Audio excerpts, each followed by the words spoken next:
Hey everyone! Today I'm finally unboxing the Bluefruit 288 color acrylic marker set and giving it a proper test run. At the beginning of the video, I'll show you the unboxing process. Then I'll swatch all the colors, make a custom color chart. That's a little more practical. And finally, we'll put the markers to the test by painting a cute little otter. So that's basically today's video. I picked up this set from Taobao because the price was honestly pretty hard to beat. The whole set cost me around 380 renminbi, which works out to roughly 55 to 60 US dollars, depending on the exchange rate. When I opened the package, this is what everything looked like. Right away, I noticed that all the markers seemed to be arranged pretty randomly inside the case. At least visually, there didn't seem to be much organization going on. The set also comes with a blank swatch chart that you're supposed to fill in yourself, and tucked away in the back were a few replacement nibs as well. My first impression was actually pretty positive. The color range looks huge. The colors themselves seem very vibrant, and the markers feel surprisingly lightweight in the hand. The build quality also feels nicer than I expected for the price. Inside the case, everything is arranged vertically, and each marker has both the color number and color indicator printed on the cap, which is always helpful.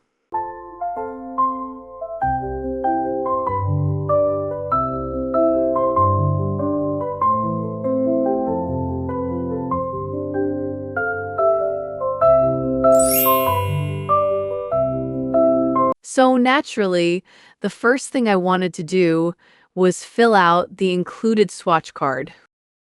And honestly, I wasn't a huge fan of the way they organized it. The colors seemed to jump all over the place. You'll get a blue, then a red, then a green, then back to another blue. It feels pretty random. I still filled out the entire chart because I wanted to see the complete color range, but while I was doing it, I kept thinking that finding colors during an actual painting session would probably be kind of annoying. So later on, I ended up making my own color chart. I reorganized everything into a smoother gradient based on the way I personally like to work. For me, it's much easier to find colors when they flow naturally, from dark to light and from warm to cool. Before I got to that part, though, I sped up the footage because filling out 288 color swatches isn't exactly the most exciting thing in the world, but it does give us a really good look at the color selection. And honestly, it's a pretty beautiful range. There are some muted, earthy colors, some soft pastel shades, plenty of standard colors, a few bright fluorescent colors, and even metallic gold and silver. Overall, I think the selection is more than enough for most types of illustration and painting. One thing that immediately stood out to me was the coverage. Even with a single layer, these markers seem surprisingly opaque. Now, before buying these, I spent quite a bit of time reading reviews online. I looked through a lot of comments, watched review videos, and searched through Xiaohongshu posts. And to be honest, the overall reputation wasn't amazing. A lot of people were saying that the paint was too watery, that the coverage wasn't very good, and that the quality felt inconsistent. So I was a little skeptical, but after actually using them myself, I honestly don't agree with a lot of those reviews. At least based on my experience so far, these feel pretty nice. The paint seems well pigmented, the colors are vibrant, and the markers glide across the paper smoothly. Nothing about them feels unusually weak or watered down. For the price, I actually think the value is pretty impressive.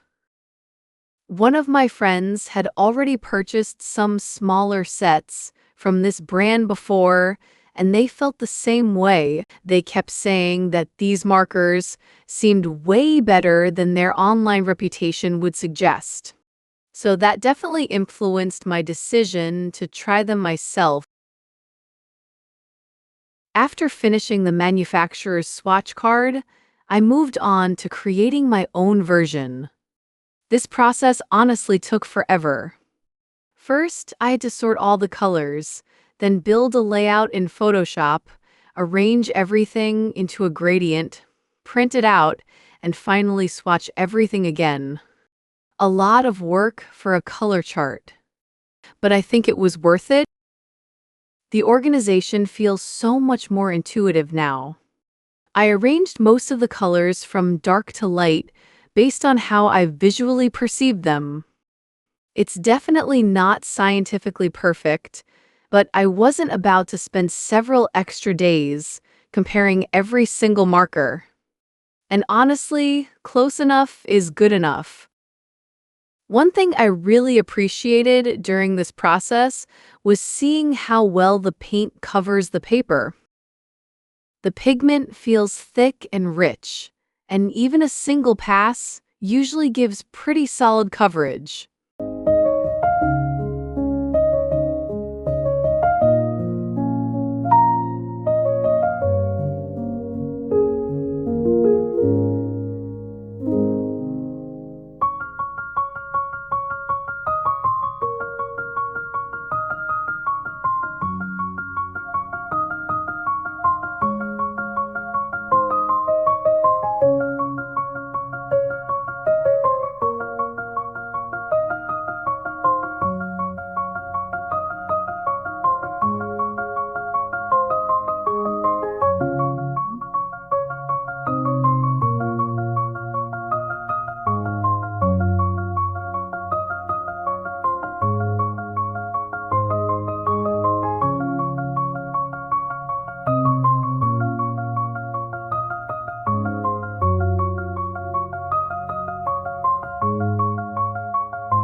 Once the chart was finished, I compared it side by side with the original one.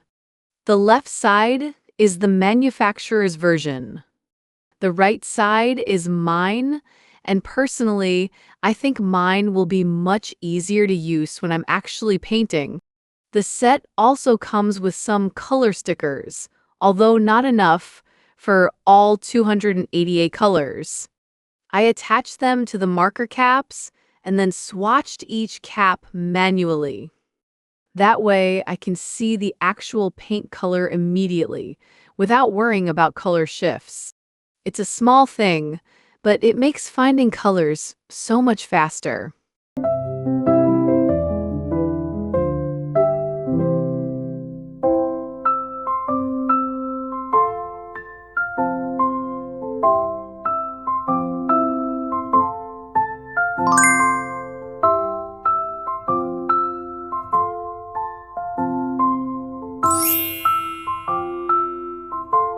After spending what felt like an eternity organizing markers, it was finally time to paint something. So I decided to draw a little otter. One thing I love about acrylic markers is that they're opaque enough that I can skip the pencil sketch entirely. I usually just draw directly with the marker. If I make a mistake, I can always paint over it later. That's one of my favorite things about acrylic paint in general. It's very forgiving. Now, one thing I'm not crazy about with this style of marker is the brush tip. A lot of acrylic markers use these soft brush nibs, and personally, I find them a little awkward. When I want a really broad stroke, they're not quite broad enough. When I want a super fine line, they're not quite fine enough. They kind of sit somewhere in the middle. For tiny details like whiskers, I definitely struggle with them. And for large flat areas, they can feel a little slow. I personally prefer slightly firmer chisel tips with a larger surface area. That said, these markers do have one big advantage. Unlike valve-activated markers like Posca, you don't have to keep shaking and pumping them every time you switch colors. When you're painting and constantly changing colors, that can really interrupt your flow. These feel much quicker and more convenient to use. As I worked on the otter, I noticed something interesting. The brush tip creates very sharp, distinct strokes. That's great for some styles, but when you're painting animals, sometimes it can make the fur look a little too harsh.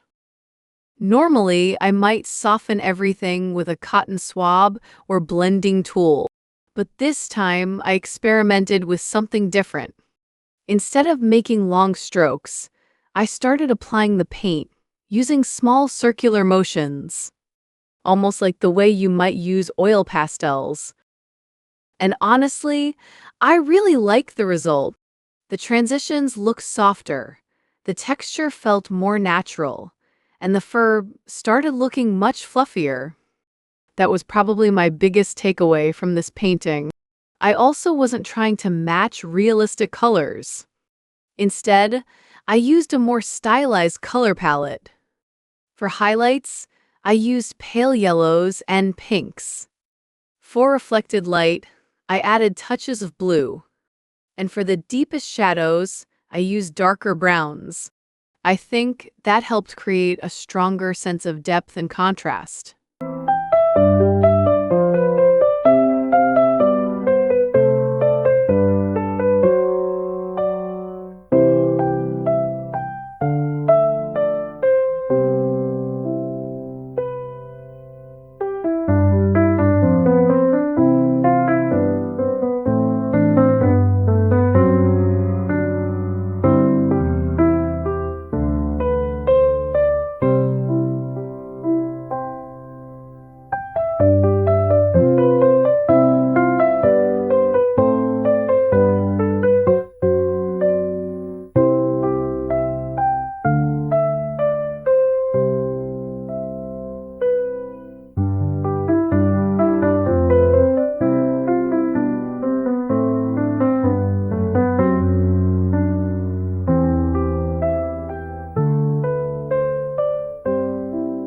Eventually, I reached the whiskers.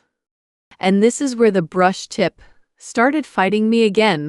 Even with a very light touch, it was difficult to get truly fine lines.